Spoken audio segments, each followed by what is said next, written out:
Salut, petite vidéo pour vous parler de la règle des tiers. Qu'est-ce que c'est que la règle des tiers? C'est un principe de composition d'images. Ça marche pour des tas de domaines, la peinture, le cinéma, la vidéo, la photographie, etc. Et comme son nom l'indique, la règle des tiers, c'est l'idée de se baser sur les lignes qui divisent en trois votre image, donc les lignes de tiers, que ce soit horizontalement ou verticalement. Peu importe le format d'ailleurs, ça marche avec pas mal de ratios et ça marche aussi bien en portrait qu'en paysage. Le principe, c'est de construire son image en plaçant les éléments clés, donc les éléments qui font sens dans l'image, euh, sur les lignes de tiers ou sur les intersections de ces lignes pour créer une dynamique et guider le spectateur. Les lignes de tiers créent des séparations nettes dans l'image, ça crée des parties, et les intersections peuvent être considérées comme des points de force où on doit mener le regard. L'application de cette règle provoque souvent un déséquilibre qui doit être contrebalancé dans la distribution des éléments dans la composition. On va prendre quelques exemples. Hop, je mets mon écran comme ça. Alors, hop, alors ici c'est une image qui vient d'ArtStation. Je vais la cropper pour qu'on ait vraiment l'image et pas l'image avec ces petites mentions. Et je mets mes extras dans lesquels j'ai défini une division en trois parties de mon image. Et vous voyez bien que ici, on a par exemple la partie vraiment où il y a la scène, qui pourrait être considérée comme notre ligne d'horizon, qui est placée sur le tiers bas. Vous avez ici toute une partie qui est beaucoup plus lumineuse dans le tiers gauche. On va regarder d'autres images tout de suite. Ici sur cette image, on voit nettement qu'il y a une séparation dans l'image qui est provoquée ici sur la ligne de tiers de droite. Et si on doit déduire une ligne d'horizon, elle serait un tout petit peu plus haute, mais elle serait vaguement ici. Il faut savoir que vous avez deux possibilités dans le cas précis de paysage. C'est de fonctionner soit avec une ligne d'horizon qui est placée sur le tiers bas de l'image et pour privilégier le ciel ou ce qui se passe vraiment en hauteur. Et vous avez la possibilité de placer cette ligne en haut pour privilégier le sol. Vous voyez, dans certains cas comme ici, on a vraiment une coïncidence vraiment avec la ligne des tiers et la montagne ici qu'on doit voir. Si on doit déduire une ligne d'horizon, elle serait sans doute ici quelque part, ou à peu près en tout cas.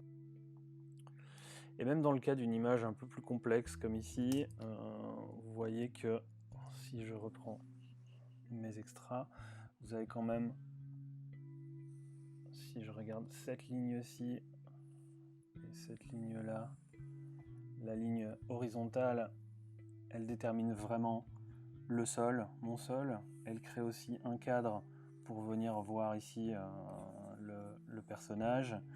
Vous avez aussi une séparation qui est assez nette sur l'autre tiers avec ce bâtiment-ci, les escaliers ici qui se terminent. Ici par exemple on joue essentiellement sur de l'horizontal, où vous avez vraiment cette ligne pour l'horizon et une délimitation aussi avec le vaisseau qu'on voit ici. On peut en trouver d'autres. Dans ce cas-ci, par exemple, vous voyez que si on trace les lignes, on a vraiment un point de force autour duquel on a mis la tête du personnage, avec le regard ici qui est pratiquement sur ce point. On a aussi ici la banquette, on est dans le van ici, la banquette qui est pratiquement sur l'autre ligne de tiers. Dans le cas d'une image comme celle-ci, on a vraiment un travail sur le rapport entre un personnage qui est vraiment en arrière-plan, un qui est vraiment en avant-plan, mais ils se situent vraiment tous les deux. Si je remets les extras, vous voyez, si je trace ici la ligne des tiers pour bien la voir, Le perso qu'on a ici, il est pratiquement sur la ligne des tiers, celui-là il y est. Et on a surtout toute une zone qui constitue vraiment la partie vraiment la plus éclairée de l'image, qui est sur la ligne des tiers hauts.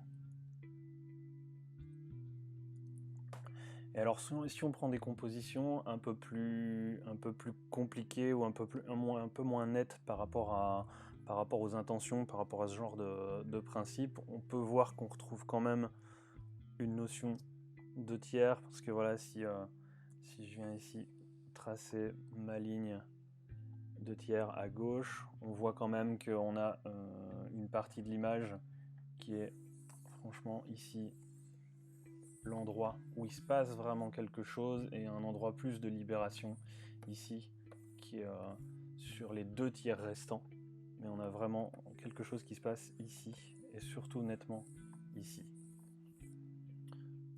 Donc ça se suit plus ou moins précisément, mais on a ce type de notion.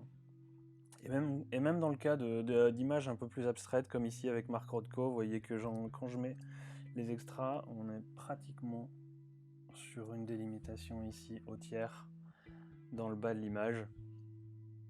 Et on voit nettement que c'est une image qui a été pensée de cette façon. Et enfin, dans une image comme celle-ci, on voit que si je mets pas tout de suite mes extras, vous voyez qu'il se passe quelque chose vraiment ici. Là, il y a de la lumière qui provient de la maison au rez-de-chaussée. Le personnage est en train de regarder cette lumière. Si on met nos tiers, on voit qu'on tombe pile sur la ligne. On voit aussi que si on trace cette ligne, on a la façade avant de la maison qui est axée quand même pas mal sur cette ligne. Quelque chose d'autre qui se passe sur le reste de l'image.